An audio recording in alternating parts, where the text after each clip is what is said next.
Hey, it's Cam for Techtainian. Today we have a review of the Motorola XT860, also known as the Droid 3 or the Milestone 3. This is a quite highly anticipated device because it is the successor to both the Droid 2 and the Droid 1, which is really the handset that started it all for Android. The Droid 1, before that, there really wasn't... Android was just...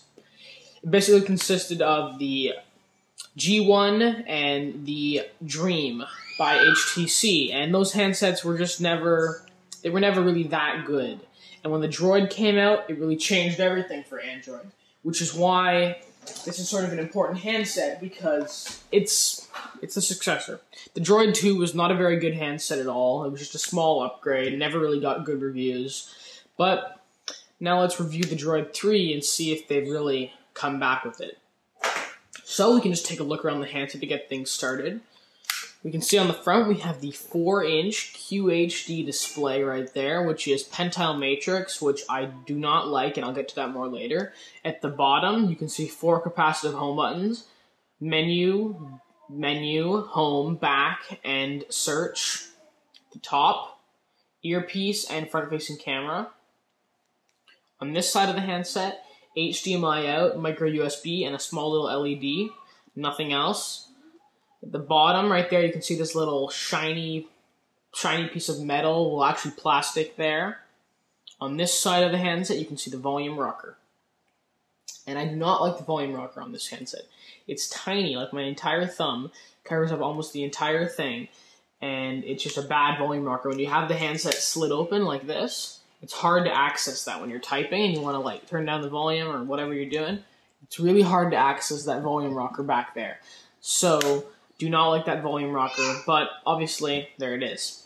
You can see at the top we have the button for turning the handset on and off right in the middle. It's quite stiff, but it is pretty good. We have a 3.5mm headphone jack, which is a headphone jack, and on the back we have the 8-megapixel 1080p video camera. We can see the flash, a little mirror there, and the camera. The back of the handset has a speaker grill right there, a soft touch finish, and the whole thing overall feels very well built. It's solid, feels good in the hand, and Motorola's done a great job with constructing this handset for sure. You slide open, you can see the keyboard right there, 5-row, number row, all the buttons, you can see the space bar, and it's just a good keyboard. So definitely like the keyboard. If you want to see a little bit more coverage of that, check out my keyboard and HDMI out video, which will be coming soon. And you'll be able to click at the top of your screen to check that out. So that's the keyboard. That's my tour of the handset. Now let's get into the what do I not so like about the hardware, and what do I like about the hardware? Well, as I said, handset's well built, constructed well. Motorola did a good job. The soft touch, the glass screen, all feels quite nice. That is glass. I think it's glass. The whole handset feels very well in the hand, but it is very heavy. At 167 grams and 12.9 millimeters thick, it's thick and heavy and a tad chunky when you got it in your hand. You definitely feel it in your pocket, and normally I'm a person who likes bigger phones, but I don't mind having like a larger phone, and I don't mind this phone that much, but it is a big and chunky phone, so just know when you buy this, you are not getting anything that's very svelte and thin that would just slip into your pocket like a Galaxy S2, for example. So, chunky, big. Next thing is the screen. This is the 4-inch QHD Pentile Matrix display. If we look really close at that there, we're going to have to let me do some focusing. The display. I don't know if it's coming through, but it's not, even though it is QHD, the Pentile Matrix is not very sharp. I don't find it very sharp, the Pentile Matrix. And I find it sort of it just doesn't look that good, in my opinion. And I really don't like the screen. Something about it.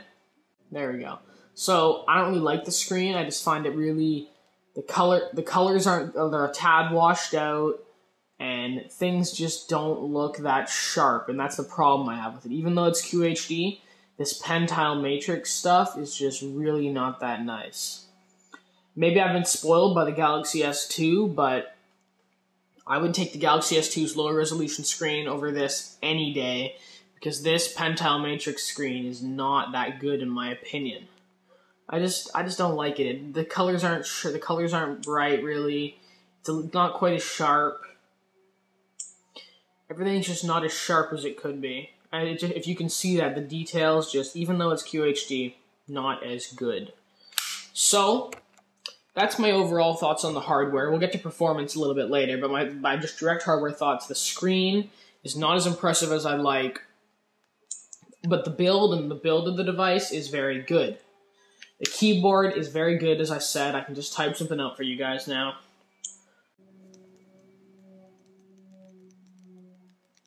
So, pretty good. Definitely a pretty nice keyboard. The number row is great. Definitely like that.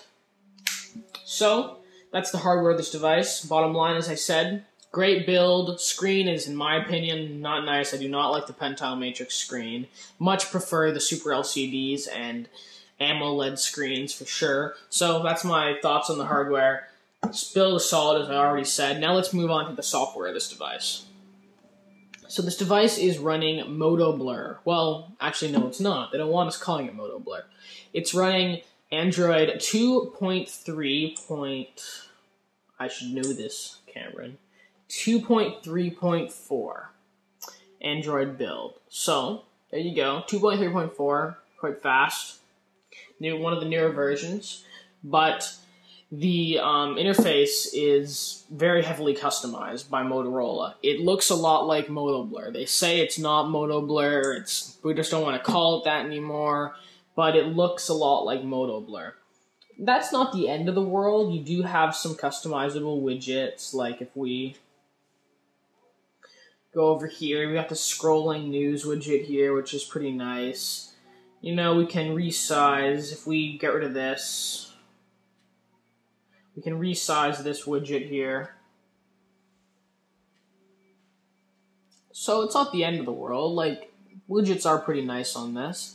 They do have some nice widgets. This one is pretty cool, how you can swipe that down to get your information. And throw that up there. We can extend this weather widget. And there you go. You can see some of those 3D animations when you swipe from screen to screen, where everything kind of shines. And also when you pick up a widget and it goes around like that, you can see some more of the 3D animations there. So the overall looks of the handset, the software are not that irritating. Like I could live with it, but my issues is that it gives you some real performance problems. For example, I've got the handset closed. I want to just flip it open and check the time. That's a delay. That is a very noticeable delay. It should be instant on. As soon as you come open, it should just flash on. But look at this. That's a good 1 second there. And it may not seem like much, but when you're doing this every day, you know, oh, what's the time? You gotta wait.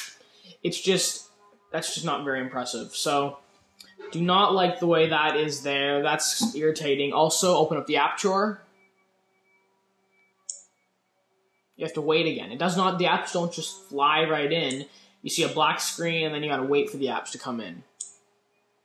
So, and I know it's working better now because I just did it, but, like, it's just, sometimes you gotta wait, and I don't like having to wait. And it is a dual-core handset, so it should definitely be faster than that. Open up the camera, and I'm waiting. See how long of a wait that was?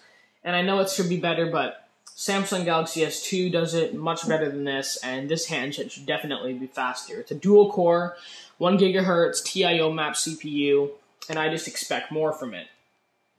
So in terms of software, Motorola Blur is definitely improved over what they were shipping on the Atrix. It's still bad. You don't have to sign in, but Motorola Blur is definitely improved, but still not very good. So, what's the bottom line on this handset? The bottom line is the only reason to really get this device is if you really need the keyboard. The screen's not so great. The software is not so good. Performance is an issue. Battery life is good. I'll give it that. It does perform very well in battery. I can go an entire day, maybe even more on battery, because the Pentile Matrix screens don't use as much. But If you're looking for a good Android phone and you don't need the keyboard, there is no reason you should not go pick up an HTC Sensation, pick up a Galaxy S2, because those handsets are much better. Screen on here is not that great, performance issues are definitely there, it does not perform nearly as well, it is definitely chunky and big, so if you don't need the keyboard like anything, like you don't really need that keyboard, then I do not recommend this handset, because there are other handsets out there that do far better jobs and are far slicker and thinner. Take better pictures, better video. So, not that this is a bad handset, just that it's not as good as other options. So, if you need that keyboard though, it is still a pretty good option. Still, if you really need this keyboard and really want to type out messages fast, you will not be majorly disappointed with this. I do recommend you go check out this Pentile screen. Some people it won't even bother, but for me, it really bothers me, this Pentile Matrix screen. I just don't like the way it looks. So, for Techtainian, I'm going to be giving this a 7 out of 10. So, if you need the keyboard, it's good. If you need the keyboard, it's probably like a 7 out of 10, 8 out of 10 for you in terms of overall handset. But if you don't need the keyboard, there's no reason you should get this. Still an overall good package. For Techtainian, reviewing the Motorola XT860. I'll see you guys in the next video. Bye.